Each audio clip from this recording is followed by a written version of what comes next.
Salut à tous, bienvenue pour cette nouvelle petite vidéo. Nouvelle vraiment particulière parce qu'aujourd'hui c'est la 100e et ça me fait hyper plaisir de la faire.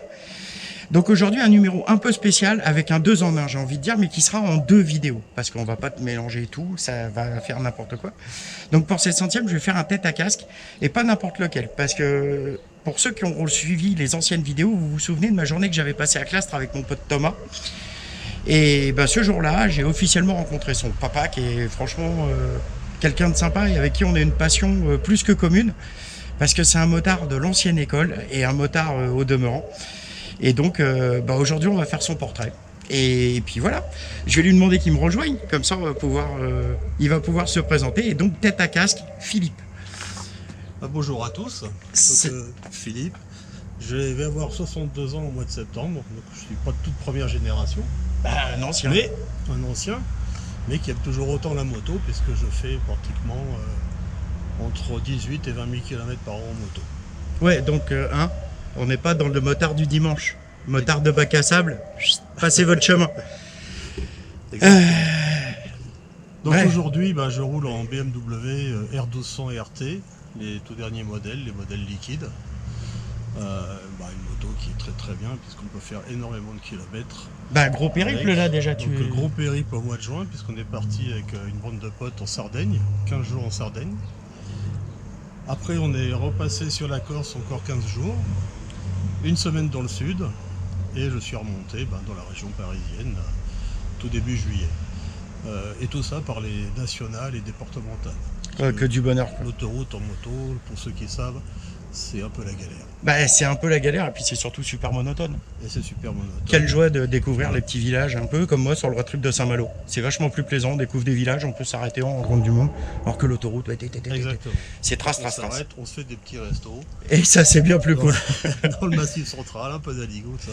C'est super agréable. Et pour toi la moto, ça a débuté quand? Alors moi la moto, ça a débuté, à peu près j'avais 18 ans. À l'époque, on pouvait passer ce qu'on appelle la licence 125, c'était juste le code. D'accord. On passait le code et on nous lâchait sur des 125 qui faisaient à l'époque 16 ou 18 chevaux. Ouais. Une machine qui montait à 130 km/h, donc c'était quand même un petit peu fou, je pense, pour l'époque, parce qu'on n'a pas la maturité que j'ai aujourd'hui. Et puis on n'avait surtout pas les mêmes bécanes à l'époque, pas d'ABS, pas de... Il n'y avait rien de tout ça. Et ma première moto, donc c'était une 125 Motobécane LT2. Hey, je vous mets une petite photo pour ceux qui ne voient pas ce que c'est. Donc... Ensuite, c'est pareil, comme la vie a changé, j'ai connu ma femme, on a eu des enfants, on a acheté une maison, donc la moto ça a été un petit peu entre parenthèses. Ouais, je crois qu'on est tous pareils. Et j'ai repris la moto en 96, 94, je sais plus trop, avec une Transalp, une Honda Transalp. 600 donc, ou le 650? 600. Le 600. Donc à cette époque-là, les enfants étaient encore avec nous, on partait en vacances, donc la moto c'était un peu le week-end, une petite sortie par an avec mon épouse et puis plein de copains. Ça restait vraiment le loisir, quoi. Le loisir. Et puis alors j'allais bosser avec, parce que je travaillais à Paris pour Delila, 40 km d'ici. Ouais, donc c'était vachement plus pratique et déjà, malgré que il y avait quand même moins de bagnoles à l'époque, ça restait quand même un moyen bien pratique pour la région parisienne. Ouais, ça c'est toujours un peu pareil. Après j'ai acheté une Yamaha 900 Diversion. Super machine ça. Donc belle machine, très très confortable. Transmission à cardan déjà. Ouais, peu d'entretien. Pour ceux qui connaissent la galère des kitchens. Donc une moto fiable qui marchait bien. Après il n'y avait pas un gros freinage sur cette machine. Le châssis dans les courbes un peu rapides bougeait un petit peu. Ça saucissonne. Ça saucissonnait pas mal. Mais bon, c'était agréable, c'est une belle moto. Non, c'est une bonne bécane.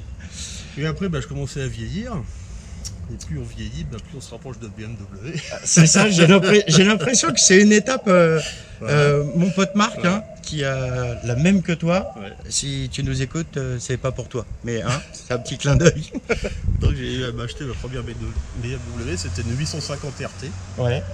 Donc déjà, routière confort. Déjà routière confort, puisqu'on était avec mon épouse, on faisait beaucoup de kilomètres. Toujours du gros road trip. Toujours du gros road trip. Encore pas les vacances avec, parce qu'on avait notre petit dernier, Clément, que tu connais. Que je connais bien. Qui était encore avec nous. Après, j'ai eu la première R1200 RT liquide.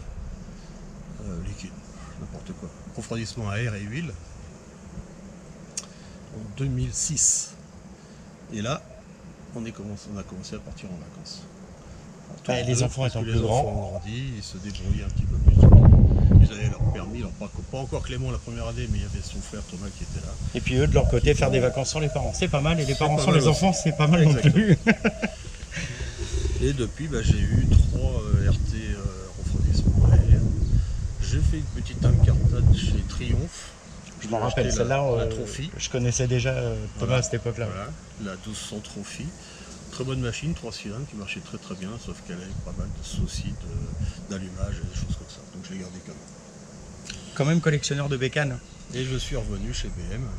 Ouais. Retour aux Où sources. j'ai fait ma deuxième RT, moteur liquide et refroidissement liquide et air. Je vous fais un petit tour de la collecte après, parce qu'il y a une surprise. Vous verrez ça tout à l'heure. Ce qui t'exaspère le plus sur la route Ce aujourd'hui? qui m'exaspère le plus, c'est sur le périph' parisien. Ouais. C'est là, là où il y a le pire des choses. C'est l'enfer. Alors c'est nos amis en scooter, donc, il faut bien les citer. Quelques motards aussi, parce qu'ils sont pas tous quand même clean dans le comportement. Qu'ils ont. C'est un peu ce que je disais dans une des vidéos, c'est le problème des gens qui utilisent la moto, non pas par passion, mais par nécessité, et qui n'ont rien compris et qui entachent l'image que Philippe, moi et plein d'autres motards, on essaye de faire valoir. C'est-à-dire le plaisir de rouler ensemble. Et ces mecs-là, ils n'ont rien compris. Et c'est vrai, je te rejoins là-dessus, c'est vrai que le périphérique, c'est une calamité totale, quoi. Donc, comme tu disais, c'est les gens qui ont... évidemment, c'est les scooters, c'est plus facile d'accès, les 125. Ouais. C'est pour pas avoir d'embouteillage, des choses comme ça. Donc c'est un peu n'importe quoi. C'est clair. Donc, pour toi, en 2 mots, la philosophie motard aujourd'hui, c'est quoi pour toi la philosophie motard? C'est les amis. C'est les road trips. Nous, on est un petit groupe. On a une petite assoce qui n'a jamais été déclarée à la préfecture. C'est une assoce officieuse. C'est l'AMS, l'Amicale des motards sympas, qui a débuté dans mon bureau de Paris 20e où je travaillais avec 3 collègues motards. D'accord. On se voit toujours aujourd'hui d'ailleurs. Et tous les ans, on se fait un gros road trip à l'Ascension. Ouais. C'est le rendez-vous annuel. C'est le rendez-vous annuel. Donc maintenant, on est 35 à 40 personnes. D'accord. 25, 30 motos, ça dépend. Ah, ça doit être plutôt sympa, ouais. Donc c'est ça, la philosophie, c'est les amis, c'est les balades assez loin, pas à 50 km autour de Paris. Non, rouler, ça, quoi. c'est pas très drôle, rouler, voilà, exactement. Puis je roule, aujourd'hui je suis en retraite, mais je roule au quotidien pratiquement, tous les jours, on va dire quotidien, mais pratiquement tous les jours. C'est ce qu'on disait tout à l'heure, autour du café, 80% du temps c'est la moto. 80-85% du temps. C'est la voiture, exactement. Que pour les courses. Voilà. Pour aller à Carrefour, c'est très bien. C'est plus pratique. Si tu avais un souvenir, le meilleur en moto, ça serait lequel? Celui qui surpasse tous les bons moments que tu as pu passer en week-end. C'est le premier petit road trip à Honfleur. On était parti une journée avec ces potes-là. Bon, on était beaucoup moins nombreux à l'époque. Avec mon épouse. C'est la première fois qu'on a partagé tous les deux pas mal de kilomètres en moto. Ça, c'est cool. Voilà. Ton pire souvenir en moto? Mon pire. Parce qu'on en a eu des galères quand même. Mon pire, il est pas si vieux. C'était un hiver. Je ne sais plus quelle année, enfin quelques temps, j'étais déjà en BM. Je prenais le RER pour les bosser parce qu'il y avait un peu de neige, un peu de verglas. Et j'avais une réunion à Andrézy. Donc Andrézy, c'est dans les Yvelines, c'est à 50 km d'ici à peu près. Et puis la route devant chez moi était sèche. Je dis je prends la moto, on est ras-le-bol des transports. Sauf que c'était sèche en ville, mais pas en campagne. C'était sèche en ville, mais pas en campagne. Dès que je suis sorti de mon petit village, j'ai doublé une voiture, mais très doucement. Ouais. Le cul est parti, je me dis mais qu'est-ce qu'elle a? Et par terre, dans le fossé. Donc 2-3 voitures qui sont passées me regardant, mais sans s'arrêter. La solidarité automobiliste motard, elle existe. Il n'y avait pas beaucoup de motards, parce que je les comprends un peu. Moi, j'étais un peu fou de le faire. Et donc, l'automobile s'est arrêté. Il m'a aidé à la ressortir de là-dedans. Et puis voilà, je l'ai remise au garage. J'ai appelé l'assurance parce qu'elle était un peu abîmée. Donc, Ça, c'est vrai que c'est les petites galères qu'on peut chauffer. Ouais. C'est jamais bien agréable. Donc ça, on a fait ça, on a fait... Alors, je connais la réponse. Je pose la question, c'est pour vous, mais je connais la réponse et ça fera la suite. La moto de tes rêves. la moto de mes rêves. Donc, à mon époque, on passait le permis à 16 ans. Oui, c'est ce que tu m'expliquais. Donc, à 16 ans, quelques temps après, il y a eu une mythique moto créée par Honda qui est sortie. Mythique. Et comment dès que je voyais cette moto avec mes frangins, on avait les yeux qui s'écarquillaient, on est resté une demi-heure autour. Ok, la 750 Four Honda. Ça, c'était... Hein. Ça, c'était vraiment la moto de mes rêves. Et aujourd'hui, aujourd'hui j'ai un peu plus de moyens, Voilà. fatalement. Donc j'ai pu m'en payer une, qui est juste derrière vous. Elle est derrière moi. Et je vais vous la dévoiler juste après. Bah, hop, on spoil pas trop, c'est tout. Soyez pas gourmands, on va y revenir. Et puis, pour clôturer cette petite entrevue, déjà, je te remercie beaucoup de m'avoir reçu chez toi pour cette entrevue. Ça fut franchement un gros plaisir. Ça fait un moment qu'on doit le faire. Oui. Et puis, tout un tas de choses font que ça ne s'est pas fait. Mais bon, ça y est, maintenant, les congés arrivent, on a un petit peu plus de temps, et lui et moi, donc on a pu se rencontrer et faire le truc. Merci de m'avoir sorti toutes tes bêtes, on va faire un petit tour. Et puis, on fait le petit tour des motos, et puis je reviens vers Philippe pour la conclusion. Allez, je vous emmène. Waouh, ça je couperai. Parce que...